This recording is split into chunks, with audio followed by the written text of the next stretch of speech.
সে কাঁপে, সর্বনাশ, এই বাড়িতে লোক এখনো জায়গা রয়েছে, এখানে ডাকাতি করা যাবে না।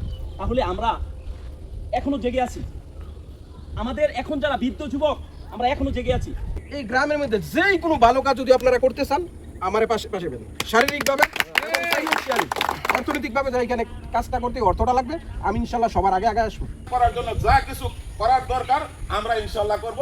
এইভাবে আমরা এখানে আলেম আছে, আলেমদের হাত ধরে দরকার আমরা শপথ করি আজকে থেকে, এখান থেকে প্রতিজ্ঞা নিয়ে ইনশাল্লাহ আমার এনামু কালকাতে আজকে এখানে কাগজ রেডি হবে, কালকে কাগজ ফাঁড়িতে জমা দিব, ফাঁড়ি থেকে সম্মানিত উপস্থিতি পরামর্শ সভা এই পর্যায়ে সংক্ষিপ্ত আলোচনা করবেন জনাব মোহাম্মদ জামান মিয়া।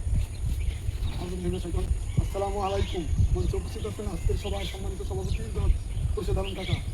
আসলে বক্তব্য কি দিব, বক্তব্য বিভিন্ন দিক দিয়ে বিভিন্ন নেতৃবৃন্দ সবাই বক্তব্য দিয়েছে। আমি বেশি কথাও বলবো না, অল্প কিছু সময়ের মাধ্যমে আমি শেষ করবো আমার বক্তব্য। মাওলানা ওয়াজ করে দুইটা কথা, ওয়াজ ভালো কাজ ছাড়বো না, মন্দ কাজ করবো না, ভালো কাজের আহ্বান, মন্দ কাজের ফরিয়া।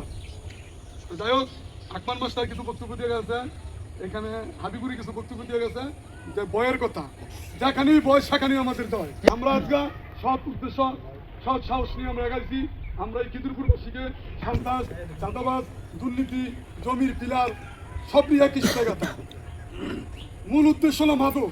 মাদক থেকে সব কিছুই সূচনা হয়, মাদক দিয়ে সব কিছু সরাসরি হয়। মাদকে মানুষের বিবেক নষ্ট করে। আমার ভাই মাদক খাইতে পারে, আমার ভাতিজা মাদক খাইতে পারে, তাই বলে আমি মায়ের দলে পড়বো না। আমার ভাই মাদক খাবে, আমার ভাইকে আমি আগে ধরবো, তারপরে বহিরাগত তাদেরকে ধরবো। এই এলাকায় যারা মাদক খায়, মাদক সেবন করে, সন্তান চাঁদাবাজ যারা আছে, আপনারা সবাই অবগত আছেন। কি আপনারা অবগত আছেন না? কিন্তু এরা খায় পিতা ইতিপূর্বে আল্লাহবাক বলেছে ছাড় দিব, ছেড়ে দিব না। আমরা এদেরকে ছাড় দিয়েছি, ভবিষ্যতে এদেরকে ছাড় দিচ্ছি, ভবিষ্যতে ছাড় দিব না। ইতিপূর্বে দিচ্ছি, এখন আর দিব না। আমরা 5-7টা উঠান বৈঠক করেছি এই মাদক বিরুদ্ধে। মাদক যারা খায় সবাই জানে, সবাই অবগত আছে আমরা কিসের জন্য উঠান বৈঠক করেছি, কি জানে না? সবাই জানে। তো এদেরকে সুযোগ দেওয়া হয়েছে, এদেরকে আর সুযোগ দেওয়া হবে না। এখন থেকে যেখানে এই মাদকের জন্য, সন্ত্রাসের জন্য, চাঁদাবাজির জন্য আমরা ওইখানে গিয়ে এই সমাজকে নির্মূল করি।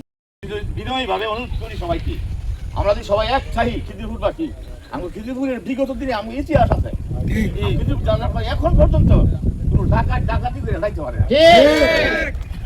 চুরি বাটপাড়ি, এটা নাই ওই আল্লাহ দিল নাই ওই মানে যে গিয়ে আছে যে গাড়ু ধরে যাতা দা বয় ফাইলে খালি গাড়ু ধরে যাতা দাও, মাথা বাদ ছুয়া দাও ধরবে। ঠিক আবার কি তুই সব সমাজ একটা কি করলে 10টা আমার বাড়ি একটা সাহে মাদক সেবনকারী আর দুইজন ছুয়া দেই আমার বাড়ি কি আমার বাড়ি একটা সাহে আমরা ছুয়া দেন শেষ কাম শেষ।